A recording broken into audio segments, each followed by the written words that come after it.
Today we're going to be looking at pain management in labor. This will be chapter 14 in your Perry book, and also there's some good information in your ATI book.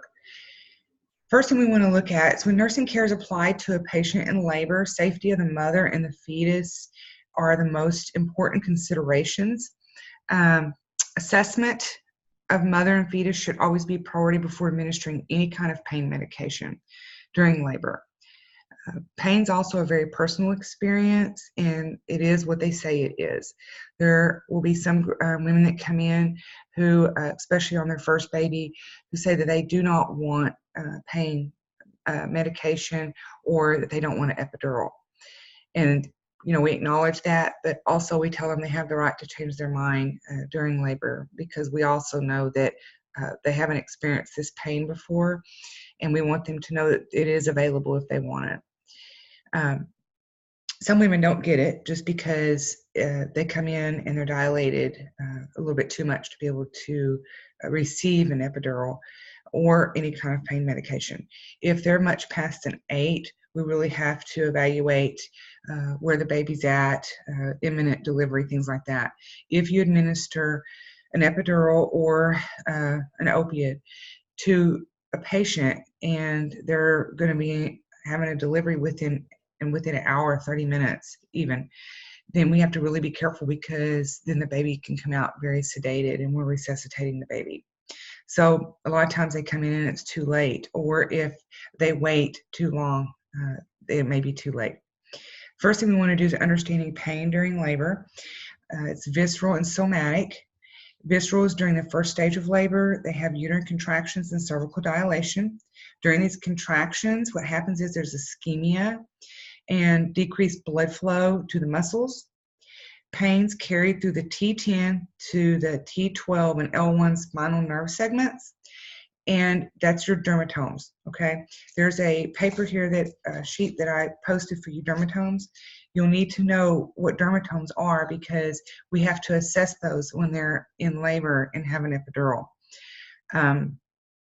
And I'll also tell them, and so does the anesthesia CRNA, we'll also tell them that once an epidural will numb through that area, through the stomach area, but once the baby starts coming out through the vaginal area, the problem that we have there is that an epidural doesn't always numb that. Usually it does not. They feel that a little bit down there. So we do tell them that epidural is to help take you out of the pain of the contractions, okay? Somatic is during the second stage of labor, localized pain due to the expulsion of the infant. Pain is caused by stretching of the cervix and localized to the cervix and perineum area. This is where the epidural is probably not going to be as effective. Described most often as intense burning pain. Pains carried through those perineal tissues to the S2 to the S4 spinal nerve segments, and that's one reason that they're not as numb with an epidural. Expression of pain, they have physiological, sensory, and emotional. This is a pain that, unless you've experienced labor before without any pain medication, it is one of the most intense pain experiences people will tell you. Physiological, we have the sympathetic nervous system that is involved in that. It results in increase in blood pressure, increase in heart rate due to the catecholamine release. This is one reason that some women who have PIH, it's really better if we can get them an epidural, because it helps with pain, which helps with their blood pressure. So what are catecholamines when we're looking at this? What is the patient at risk for when catecholamines are released? And this is where we have that physiological blood pressure and heart rate increase. Catecholamines help the body respond to stress or fright and prepare the body for fight and flight reactions. The adrenal glands, they make large amounts of catecholamines in reaction to this stress. The main catecholamines, of course, are epinephrine or adrenaline. Norepinephrine is noradrenaline, and dopamine. So these catecholamines increase the heart rate, blood pressure, breathing rate, muscle strength, mental alertness. They also lower the amount of the blood that's going to the skin and increase blood going to the major organs, such as the brain, heart, and kidneys. So a lot of times when people's in a lot of pain and these catecholamines are released, they will fight it. They're so tense with their muscles. So a lot of times if we can get them relaxed a lot more, then they will progress in their labor better. So when we look at this box that I put you here, I want you to list what pain can do physiologically, okay? Just by understanding what catecholamines are doing, physiologically what's happening with the body. Their increased breathing rate. So they can actually hyperventilate very easily. They can start breathing too fast. We have to tell them to slow their breathing down. A lot of times whenever we know that it's affecting them to a point, they'll say their face or their fingers are getting numb, then what's happening here is they're actually blowing off too much CO2. So a lot of times I will just tell them to cup their hands over their nose and mouth, just like this, and breathe back their CO2. That helps a lot and slow their breathing down, because that can lead to respiratory alkalosis, okay? That you're getting too much of that CO2. Nausea and vomiting. They can have a lot of nausea and vomiting just because remember, it's shunted to the vital organs the blood is, not to the stomach area. So if they've had a lot to eat before they come in, this is one reason that some of our docs are NPO or clear liquids, just because you don't want them throwing up. A lot of times when they get dilated to around a 6 to 7, then the actually hormones in the body that's released will make them want to throw up. So a lot of times if they say they're getting sick, the first thing I want to do is do a cervical check. I always call it sick at 6. They seem to be dilating a lot of times with this hormone release too. We have decreased placental perfusion when they're in a lot of pain. Like I said, that blood's shunted to the mother's vital organs. So we can actually see baby under a lot of stress too when mom's body's under stress. Increased blood pressure and increased heart rate. Those are some things that that we are covered that I want you to kind of put in your box. And it's understanding what's going on and what physiologically the side effects of that can happen. The sensory is the quality of pain. There are some women who can tell you that, you know, it's the worst pain they've ever had. They're uncontrollable. There are others who tolerate it very well. And what I mean by tolerate, I don't think you can really tolerate labor when you get especially like to a 10. It is very hard on the body. It's a lot of pain. Emotional, they can have anxiety, and emotional due to the pain, it may be described differently, you know, for some. We have factors that influence pain, like cultural. Hispanic may be very stoic. So a lot of times if a Hispanic woman checks in and their facial expressions are showing pain, they're saying that they're hurting really bad, or they're tearful, those women need to be checked immediately, because a lot of times they're already dilated out. Native Americans may be very quiet.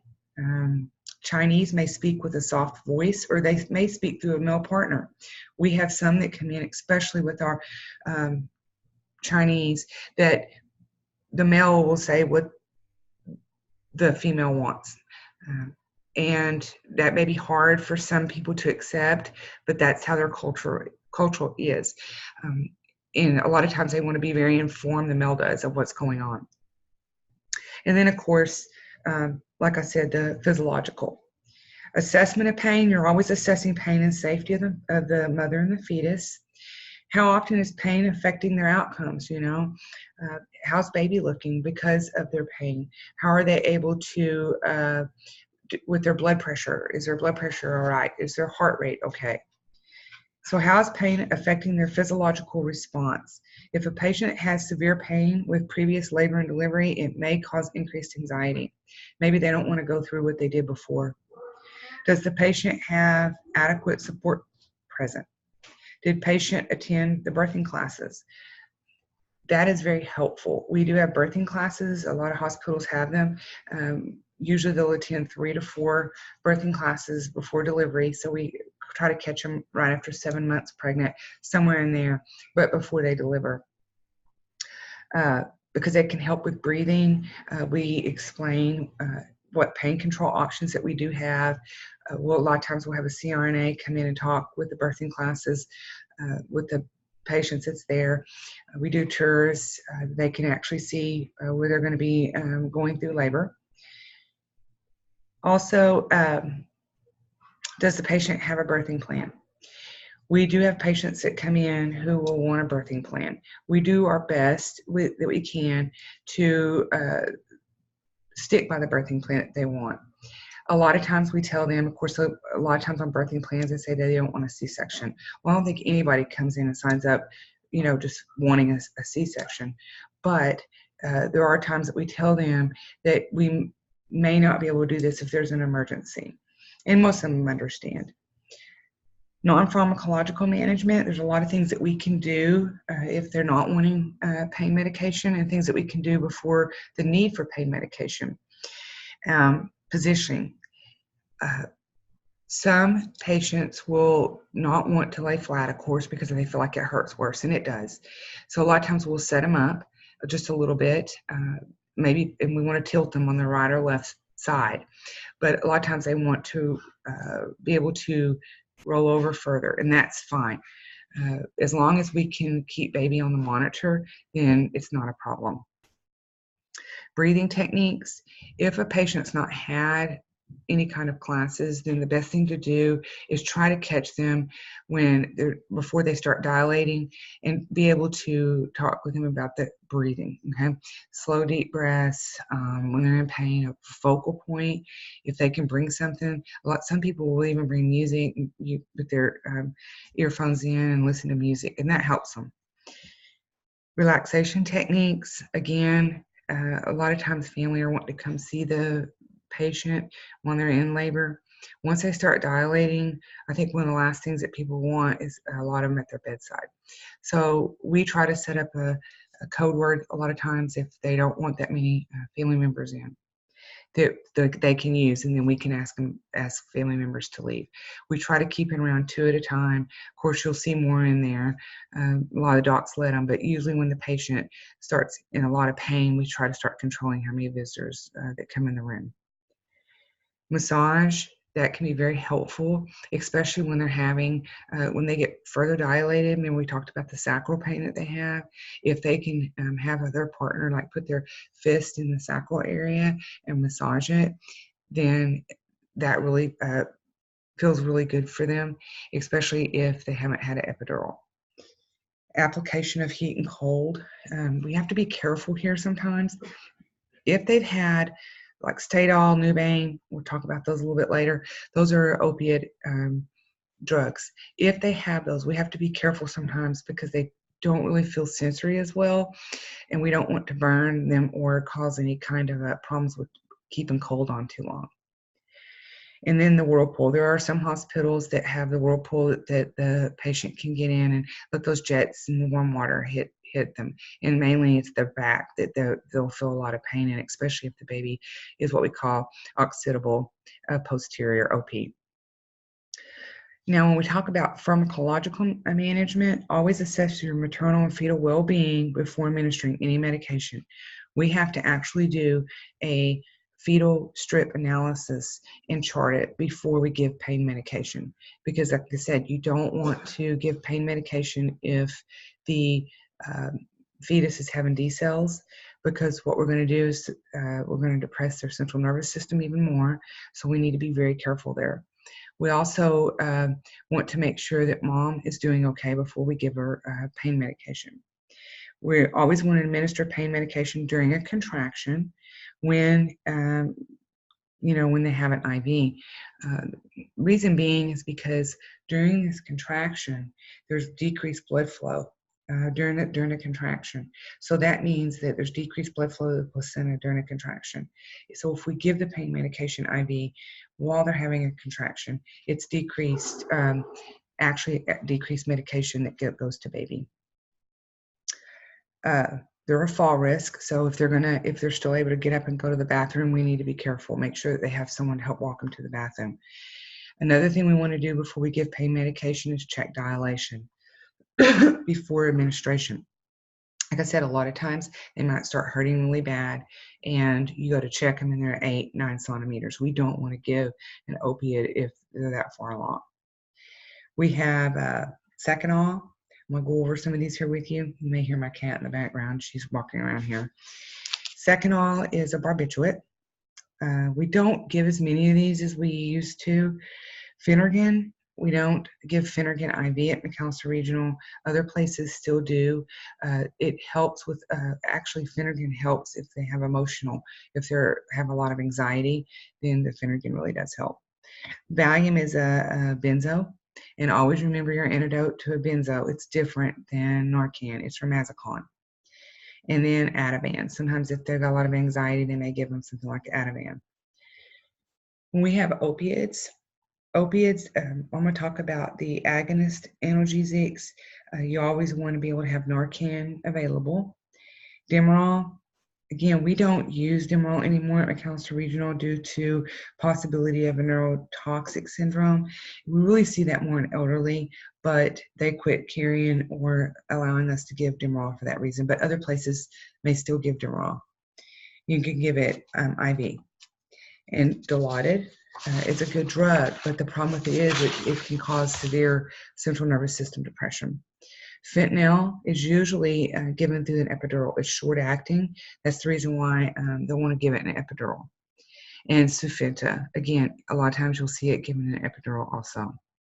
Any infant that's born rapidly after an opioid may need Narcan, so we have to keep that in consideration. And it's a complete different dose. Of course, it's a lot smaller dose.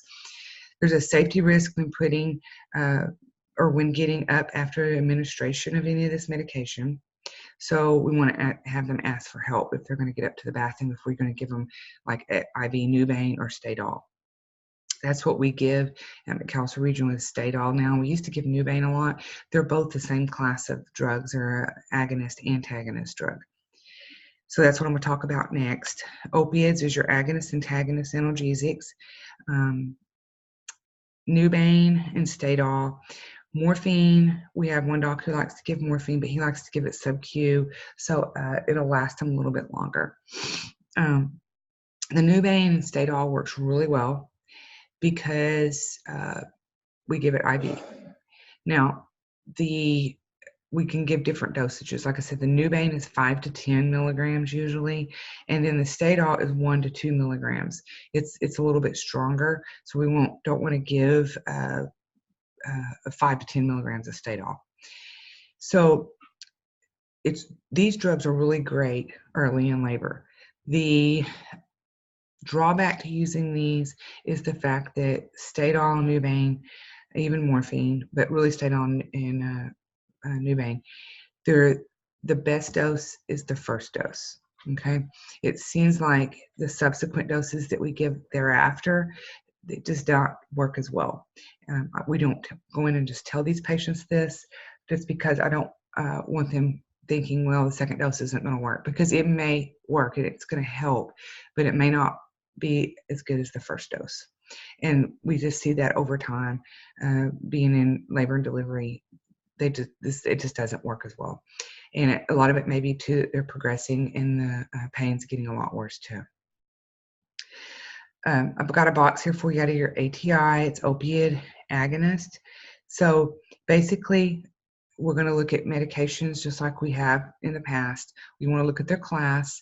Like I said, is it an opioid analgesic? Is it an opioid agonist antagonist? Because if you're giving Nubain or Stadol, which is an agonist antagonist, means it goes with and against.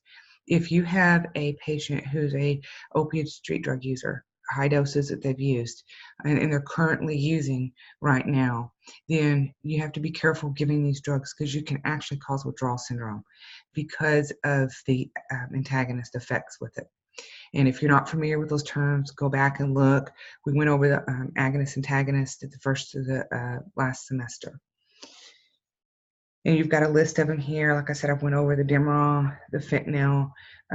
We don't give OxyContin that much just because it's time released. OxyContin is, but it does help. We don't see that these drugs help as much later in labor.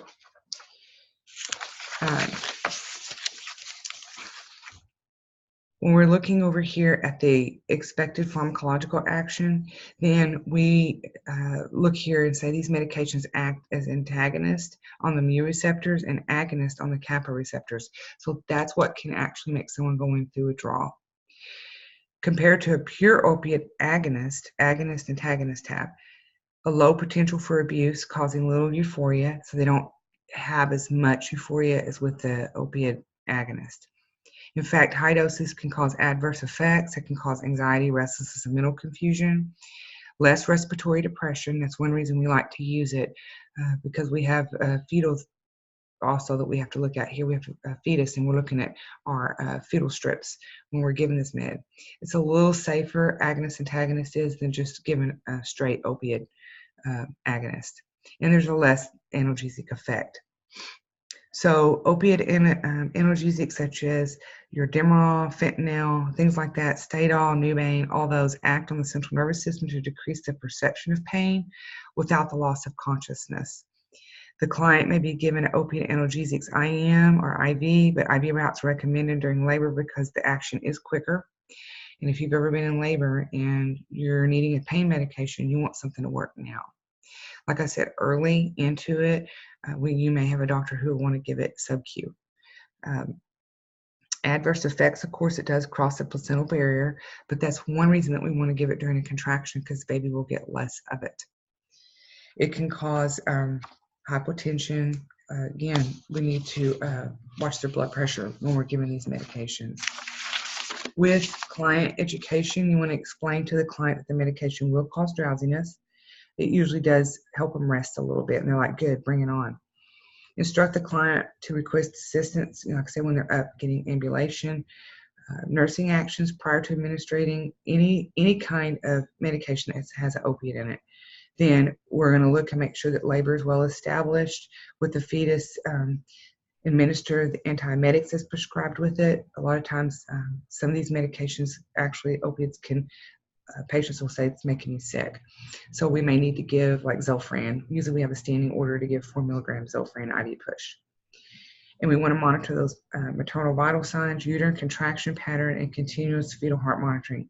You should never, ever, ever give pain medication to a mother and not be able to monitor the baby.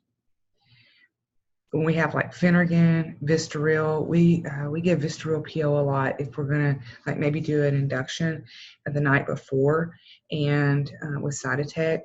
Some docs will have them just put it underneath their tongue or buccally the night before they start Pitocin the next morning. So we actually do Cytotec, but we have them deliver on that too. With Vistaril, it does help them with anxiety. Like I said, with the Phenergan, things like that, it helps them with more in the psyche, and it helps them relax. So we want to avoid slowing down the progression of labor. That's normally why we want to make sure that they're well established in labor before we're giving a lot of pain medication. But if we're inducing them the night before, Vistaril usually works really well to help them sleep. And y'all can read on there some of the side effects that we have with it. Let's see, where am I at now? On epidurals. Let's look at epidurals. Dermatomes, again, you're going to have to be able to assess dermatomes. Some people, when they get an epidural, their legs are numb, they can't hardly lift them, things like that. When we look at this, though, there is in your ATI, there's an epidural placement. You can watch a video on that in your ATI. Epidural blocks the nerve impulses and medications injected into the space just outside the sac of fluid. It's that spinal fluid between the 4th and 5th vertebrae. It usually takes about 15 to 20 minutes to really take effect. Most will receive a Foley catheter insertion after an epidural or a spinal. Reason being is they can't get up and walk to the bathroom. They may not even feel the need to urinate. We don't want their bladder rupturing, getting too full and rupturing. The main thing with epidural, well, I'll go over that with you here in just a minute without what we need to do ahead of time. But the epidural spinal regional analgesia consists of using analgesics such as fentanyl. We use fentanyl when they first put the epidural in, they will give them some fentanyl. That helps with the pain relief. And then we give neuropen or ropivacaine, is the other word for it. Anything that has cane in it is going to have a numbing effect. And this is where they can't feel their stomach or their legs. And that, of course, that's our goal, but we don't want to get them so numb they can't feel the push or they can't move their legs at all. A great epidural is the ones who they're pain-free, but they can still move their legs. But some, they do have that numbness in their legs, and sometimes it just happens with them. They're put on with the epidural, they're put on continuous drip through their epidural. Intrathecals are maybe what you're used to hearing also. Those are what we call in and outs. They'll come in, they'll put it in, and it lasts for about 6 hours.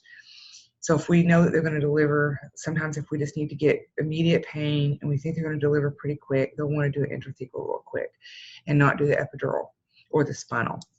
Spinal we give if they're going for a C-section. If they can use the epidural space and give a different medication, and dose them a lot higher if they're going for a C-section. But sometimes they've actually had to redo it and do the spinal if they're not numb enough, high enough for the C-section. With an epidural, before we do an epidural, again, we know they're probably going to get some fentanyl, so we want to make sure, again, we're going to have to do a fetal strip analysis, and we're going to do cervical dilation. So we're going to check cervical dilation, and we're going to check the fetus, and those have to be documented before we bring in epidural. Okay, I have a picture on your notes here about where the spinal block is put and where the epidural block is put. And if you look here around the anywhere from the L3 down to the L5, and if you look on your dermatome chart right here, you can see where we're talking about those areas and why their legs can get numb also. But if they're really numb there, which they are sometimes, they can move their feet, but their thighs are pretty numb. That's one reason we don't want to get them up and walk them afterwards, because those are your biggest or largest muscle in your body to hold your weight, okay?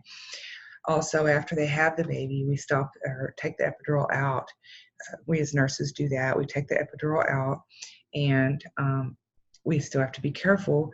We have to wait until they have feeling that comes back in their legs before we get them up and walk them.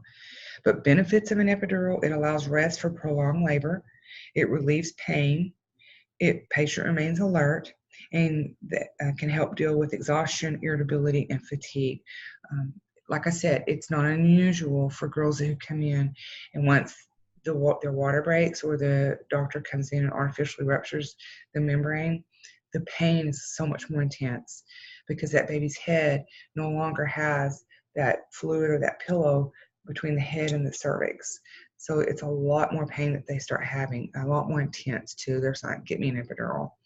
I always tell them, patients anymore, they don't have anything to prove by going through labor without pain medication, okay? So if they're needing pain relief, again, I offer that to them throughout their labor if they want it. Even if they said they didn't want it to begin with, are you wanting an epidural at this time? You know, I may ask them, especially if I feel like that they're getting out of control with their pain.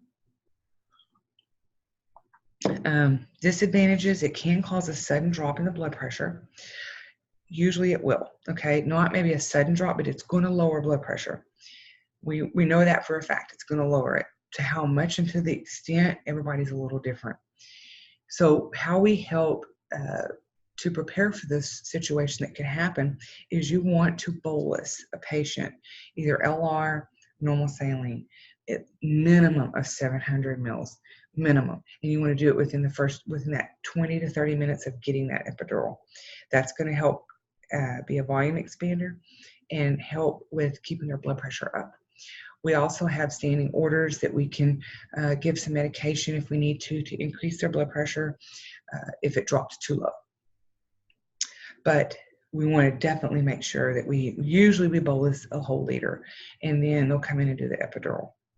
They can experience a severe headache. It's usually less than 1%, but it's called a spinal headache. They'll hear it called spinal headache. Could experience shivering, backache, and or nausea. may experience difficulty with pushing efforts, and that has to do with the numbing effect of it. Especially if it's first time baby, they don't really know where to push really well, so they try to push with their stomach instead of where they need to be pushing, which is in their bottom area. Infant may be slow to latch on for breastfeeding immediately after delivery, just because they may have got a little bit of the fentanyl that they put in there, depending on how long that they've had their epidural. Very rare, but it can cause possible nerve damage. Now, I gave you a handout on OB guidelines for epidurals.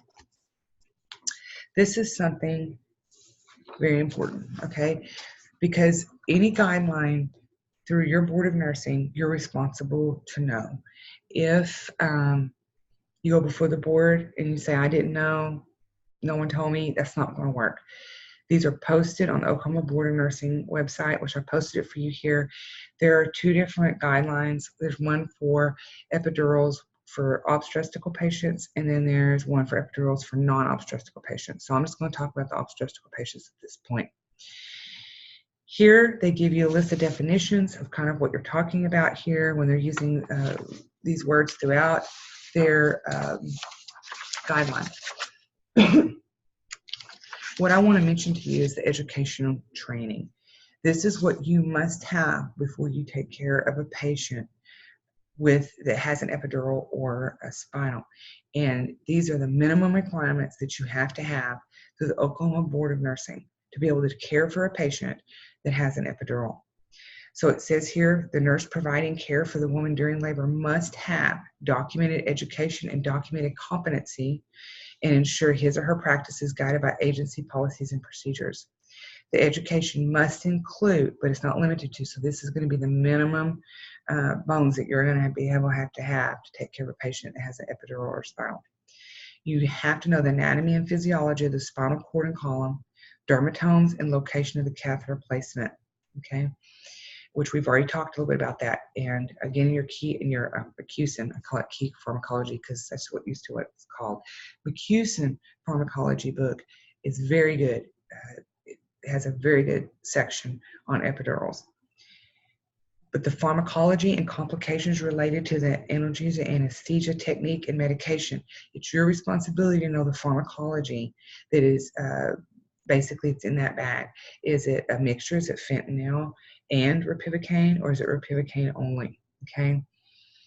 Assessment of the patient's dermatome levels and total care needs during this procedure, including their vital signs, that you got to monitor their function and level of consciousness and perception of pain. Utilization of monitoring modalities, interpretation of physiological responses, and initiation of nursing interventions to ensure optimal patient care. You have to understand how these medications is going to work physiologically, because just like I said, we know it's going to lower blood pressure. How much? Again, some people are severe. You have to be able to understand what's going to happen here and why we're bolusing the LR or normal saline and isotonic fluid to help with volume expansion. Also, recognition of emergency situations, implementation of nursing interventions in compliance with the anesthesia providers or attending physicians' guidelines and orders. The biggest problem with an epidural, the most dangerous side effect or adverse effect, I guess you could say, can happen is it can go the other way, okay? Instead of it staying below the diaphragm, it needs to stay at the T10 level, T12 and down. It can actually come up the other way. If that ever happens, what happens is it can paralyze the diaphragm, the vocal cords, and you have to breathe for these patients. You have to put artificial airway in and bag them until we can get anesthesia and go to surgery. These patients can usually see and hear everything that's going on, but they can't move. And that's a very scary situation because they can see us and they can hear us. We had actually one last year we were giving an epidural to, and it numbed the vocal cords and it went up. And what happens also too is you want to watch their heart rate, because as they get hypoxic, okay, their heart rate's going to go up to try to compensate for not enough oxygen getting to the brain. So again, we have to do artificial, airway with them. We get an airway. We have an airway at bedside with every patient that has an epidural. We have one in our bedside for every room. And you'll have to bag that patient until, like I said, we can get them to surgery and intubate them. This is what we mean by the Oklahoma Board of Nursing, is that you have to be able to care for these patients to do this, to be able to take care of anybody. We don't always have anesthesia in-house. And what I mean by that is they'll come in and they'll do the epidural, especially at night, and then they'll come and check on them before they leave, but they'll leave the building. Usually they won't leave for a little bit because they want to make sure, because if that blood pressure drop is going to be severe, it's usually going to happen pretty quick. Same thing with traveling the other way. But you may not have them in the building, so you must know how to resuscitate your patient, all the way up back to the OR. So here, that's what they mean: anticipation and recognition of potential complications of this, okay? The cognitive and psychomotor skills necessary for use of mechanical infusion devices. Some places, nurses, they do not touch the epidural pump. That means that if it's during the middle of the night and they have to have a new bag of ropivacaine at 3 a.m., you have to call anesthesia in. Well, what we do at MRHC is we actually learn how to do the epidural pumps, and we hang the ropivacaine. Policies and procedures, again, I'm reading this off the Oklahoma Board of Nursing because every one of these are very, very important highlights that they go over, and I want to expand on them and tell you a little bit about why we're doing it. The following policies and procedures developed in conjunction with anesthesia or analgesic provider must be available in writing within the employing facility and must have available to the registered nurse monitoring the obstetrical patient receiving analgesia anesthesia by catheter technique. Again, patient monitoring, including dermatome levels, patient vital signs, motor function, level of consciousness, and perception of pain. Protocols for handling potential complications in emergency situations, patient-controlled analgesia. And I'm just going to tell you, if you have an emergency, you do not have time to go and find a policy and say, oh, what does it say? You need to know what your policies are before you take care of a patient like this. Infusion pump functions. Types of tubing and catheters used in the facility to minimize the opportunities of errors to occur. We have epidural pump, and the pump looks totally different than a regular infusion pump. Also, the tubing is yellow. It's different, and it's labeled epidural. And that's in here for a reason. Okay, we actually, it's been quite a few years ago, but over on the med-surg floor, they used to do epidurals for people who had knee replacements, and they would actually put the epidural in the femoral area to numb that leg where they wouldn't have any pain. And about 3 a.m. we would turn it off, and then anesthesia would come in and remove it that next morning after the numbness wore off. You always want to make sure that numbness was wore off before you remove it out of the femoral area. Make sure you're not around a femoral nerve. But a nurse one time actually hooked the epidural up to an IV pump, and of course gave it to the patient's veins. Very dangerous. Again, if you're going to take care of an epidural, you've got to be able to know the different routes, different infusions that they use for it. Back in labor and delivery, it's weight-based a lot of times, or how tall they are. So if they're pretty short, they may not give them quite as much. But so we really look at how tall they are, their height. So it's important to always have the patient's weight and height. The reason weight's a little bit important is because, of course, the more adipose tissue, it's a little harder for them to find those markers for them to be able to do the epidural. I'm not saying it can't be done. I'm just saying it's a little bit harder sometimes for them, for the anesthesia, to be able to get the epidural. Responsibilities of the registered nurse assuming monitoring of the care of the obstetrical patients receiving any analgesia anesthesia. Following stabilization of vital signs after the initial insertion. Again, we know that's going to probably be the most important time with their blood pressure falling.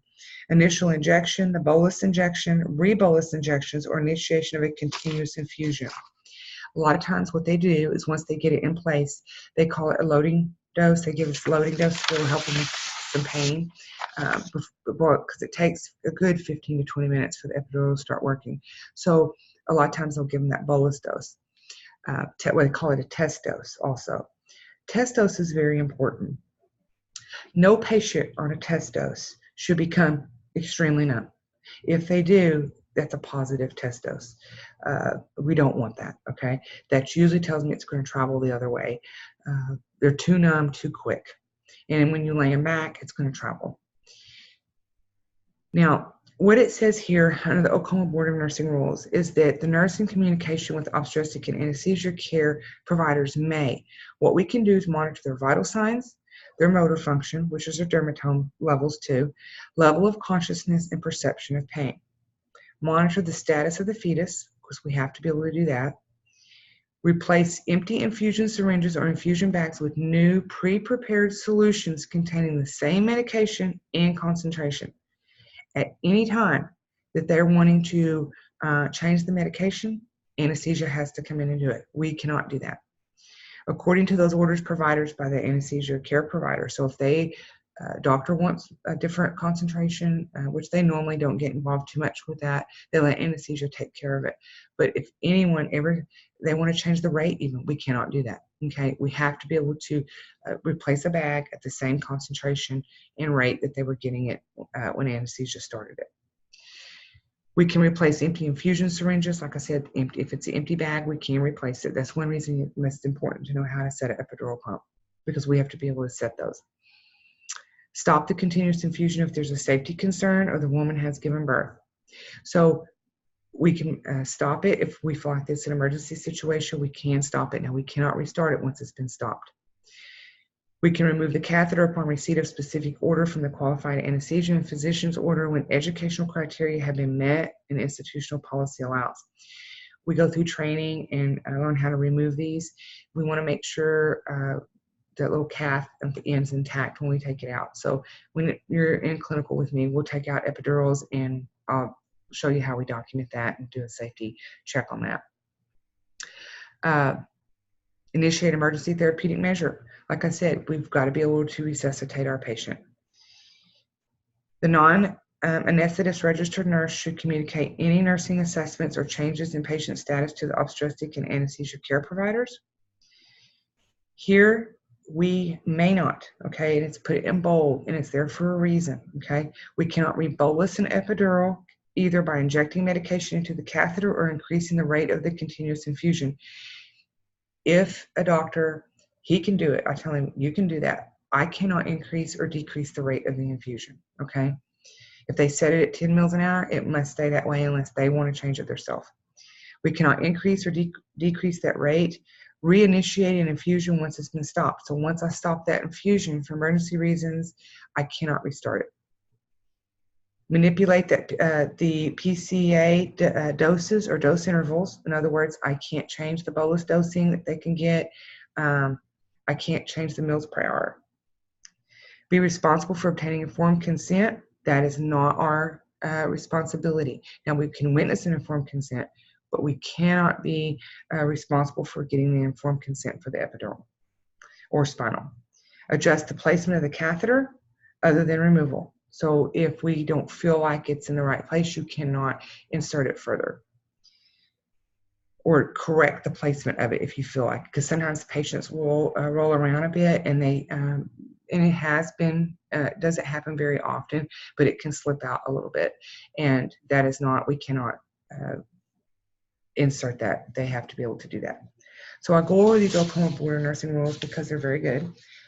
You will need to know these, okay? I will have some test questions on it because they're in safety, and they're pretty much standard across the U.S. when it comes to epidurals and things like that. Dermatome chart. Again, we need to be able to assess dermatomes. And if you look at your chart on here, you're going to see the C8, C7, those areas right there, how they run down. Anytime you're getting above this T10, you go up to this T4, T5 area, that's too high. You're getting to the diaphragm, okay? This is where you can have, they can start breathing on you. They're not able to breathe, so you're going to have to do it for them. That's the reason it's important to stay with them and assess them after they've had their epidural. Also, if they start telling you that their fingers, they can't feel their fingers, this ought to be a good clue it's going too high. Now, this is different than if they've been hyperventilating, okay? This actually, they'll tell you they can't feel them, or they can't move their arms, okay? If that happens where they're just laying there and they can't move and they're too heavy like this, that tells you it's too high, okay, on their epidural. I spend time going over this because it's a big safety thing, especially if you're on night shift. A lot of new nurses, whenever they go out there to work, they're on night shift. And some places you don't always have anesthesia readily available just around the corner to be able to come help you. You've got to be able to resuscitate your patient, and assessment. You've got to be able to assess when there's a problem. If you don't understand dermatomes, you may not understand when there's actually a problem that's happening. Now, when they have an epidural, the best way to really actually test them is with cold, okay? That cold sensation. And I can say, where do you feel it here? You know, they should be able to feel their breast, okay? And down here on their ribs. But like I said, belly button down, that's okay. It starts getting any further up, and we may have a little bit of a problem there.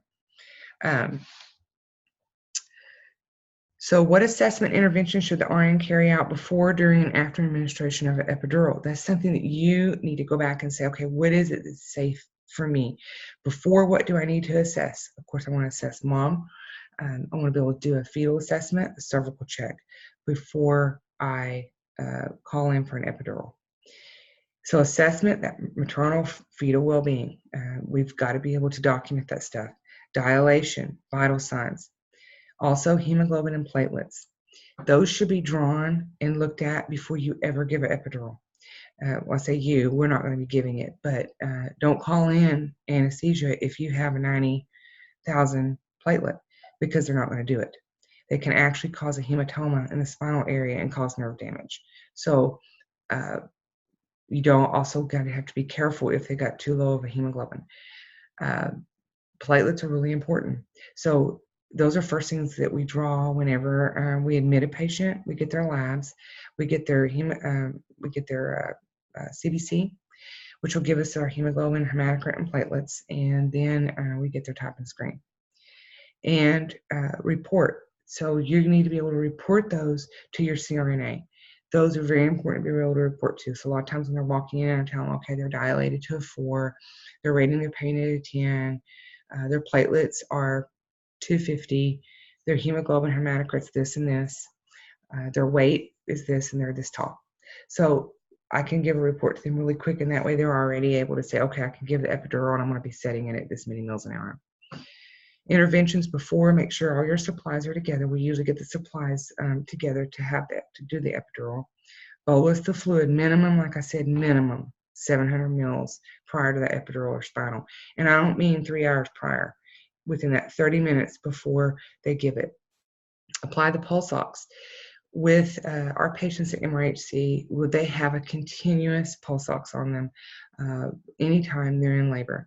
Reason being is because, I know Ms. Fields mentioned this earlier, but if the baby's heart rate matches mom's, or if it drops, how can you in a court of law be able to document that that was baby or mom if you don't have mom's pulse ox on?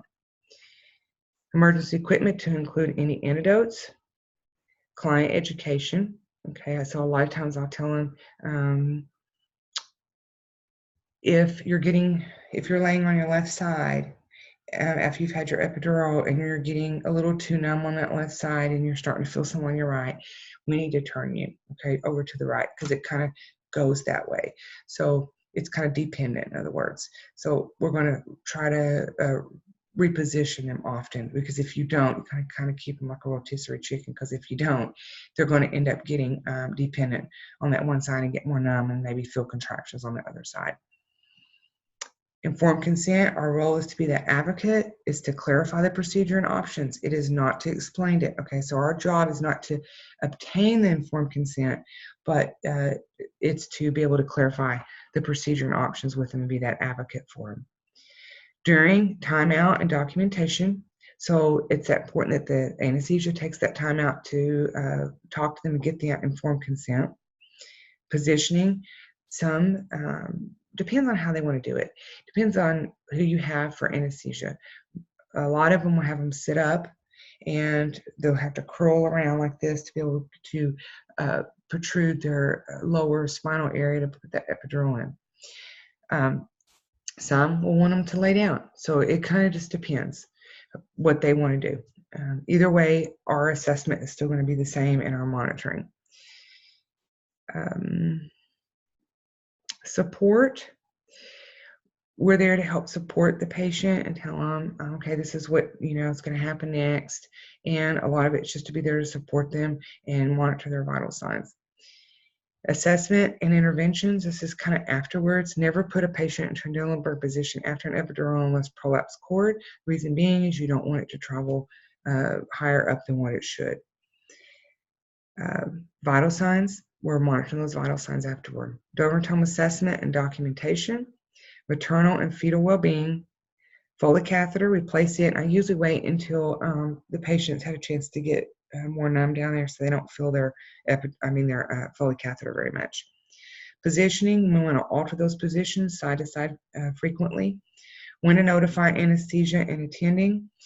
What I mean by that is if a patient is no longer, we don't feel like the epidural is working, we need to be able to assess and say, again, I'm going to put cold to them maybe and say, do you feel this? Do you feel it higher up? Are you able to feel the cold? If their legs are numb and they're pretty numb, like they can't move them, again, first thing I want to do is check my patient if they're having a lot of that pain because remember I told you at the very beginning, an epidural doesn't always numb the perineum area. So the delivery could be imminent. So I want to check them before I call anesthesia. I can call anesthesia out if I need to. But again, you need to make sure that they're not on their way there and they're not going to be able to do anything because the baby's delivering. That happens quite a bit. So if you would assess before you call them, just because a patient's in pain, it doesn't mean an epidural is going to take everything away, especially once the baby starts moving down and they get into that perineum when they have that burning feeling. Epidural is not going to take that away. I don't care how they rebolus you, it's not going to take it away. So they really don't need rebolusing. Okay, at that point, sometimes we're going to talk about some of the things that they can do here for you if the pain's there. Headache. Okay, if they have actual what we call a spinal headache, there are a few things that we can do. If they're already, a lot of times anesthesia will tell you after while they're placing this epidural that they got a little, I've tapped into just a little bit, so they may have a headache. Sometimes they'll go ahead and give caffeine in their epidural bag, in their IV bag, not their epidural bag, but their IV bag. And that will help with headaches. Now, if typically a post-dural headache, or what they call a post-dural post-spinal, is they have it it occurs usually typically within 48 hours of having an epidural. And this is not just a normal headache. This is almost like a migraine where they can't look at light, they can't even almost talk, it just hurts so bad. And that can happen, and what we do is what we call a blood patch, where anesthesia takes them and lays them flat, and they'll draw their blood out of their AC usually, and then it's a sterile procedure, and then the anesthesia is there. We actually transfer the blood to anesthesia there, and they put it. They do another epidural or go into that spinal area, and they put the blood in there. And what happens is it's called a blood patch. It'll go to wherever that's leaking at and seal it, and that'll take care of their headache. It's called a blood patch. A spinal, the medication is injected into fluid into the spinal cord, and effects are immediate. It's used more for C-sections for better anesthesia coverage and fast acting. Care before, during, and after is the same as what we see for an epidural. Now, if the patient is having severe pain in the perineum area and they're just uncontrollable with pain, the OB doc can actually do what we call a pudendal block. And that's on page, it's 348. There's a really good picture on 348 of a pudendal block. Not that I would ever want one of these. Once we get into, and I may have some in my lab that I show my student a pudendal, actual pudendal injection, but it's an anesthesia. It's a cane drug that they use, like lidocaine, and it eliminates pain perceptions by interpreting that nerve impulses to the brain there. But this is more of what we call a regional block, and it's most commonly used and consistent with the pudendal block, epidural block, spinal block, or the paracervical nerve block. Those are all blocks, okay? But the pudendal, if you'll notice in your book on page 348, it's a catheter guided. It's about this long, and they guide it, the catheter. It's got a needle inside this catheter. And once they get it into that nerve of the pudendal, as you can see how far back they have to go, it's going to be done by feel. And then once they get it there, they're able to insert the needle into that nerve and give lidocaine, okay? But you can see how far back they have to go. What makes this difficult is, and what this picture doesn't show, is usually you have a baby down there too, okay? If it's already crying, it's too late to try to put a pudendal in because you can't get around the baby's head. But if that baby's pretty low, it makes it more difficult to get it in. Physician will do this. We cannot do this as a nurse. The physician will administer the pudendal block. There can be some adverse effects with it. They can have broad ligament hematoma. That can happen, and you can see in this picture here the insertion where that needle is guided to, back to that pudendal block. And you can see where they can have a hematoma back in that area. Compromise of maternal bearing down reflex. So once they do get numb, sometimes they really can't feel down there, which is the aim of being in the pudendal block. Nursing actions: instruct the client about the method. Again, the doctor will ask them if they want it. A lot of times they're in such pain that they want it. They don't really understand maybe that they're going to have some pain with and discomfort when they're actually finding the area to put this in. Coach the client about when to bear down. Sometimes we have to tell them we want them to push during a contraction, so we'll feel for when they have a contraction and be able to tell them when to push. And assess the perineal and vulvar area postpartum for hematoma. If a patient, once the numbness wears off, they have excruciating pain down there, if they can't hurt to sit, anything like that, we need to let our OB doc know, because there could be a few problems with that. We may want to make sure they don't have any kind of hematomas for sure. That can cause some problems also. This is really it for this lecture. I also did give you a handout, not that I want you don't have to know any of this for a test, okay? This is basically a list that our pharmacy uses, because when we do a drug screen on a female, then if they've been on these drugs, and sometimes they may have been on, say, labetalol, that's a one here that's on our list. If they've been on labetalol for before they ever came into us, they could show drug test positive for some drugs, and this actually would maybe show for maybe OP positive whenever they've been on labetalol. And I just wanted you to have this, something in your notes that you can keep, something even in your clinical that you can bring. Because anytime someone comes in and they drug test positive, then I actually look here and say, okay, what kind of drugs have they already taken? But anyway, these are some actual drugs that can actually, what you're on over here, it says on the left side here, the potential agents causing a false positive result. So just because you have a positive drug screen does not mean that they've taken those drugs. We need to get we should have already had a good history of their medications that they took. Dermatomes, like I said, you may want to keep this and take it to clinical with you, because I may, ask you as we're going through, how are we going to assess dermatomes?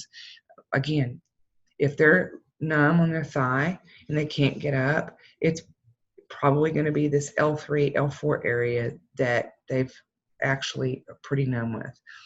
We got to make sure before we get them up after birth that they can get up.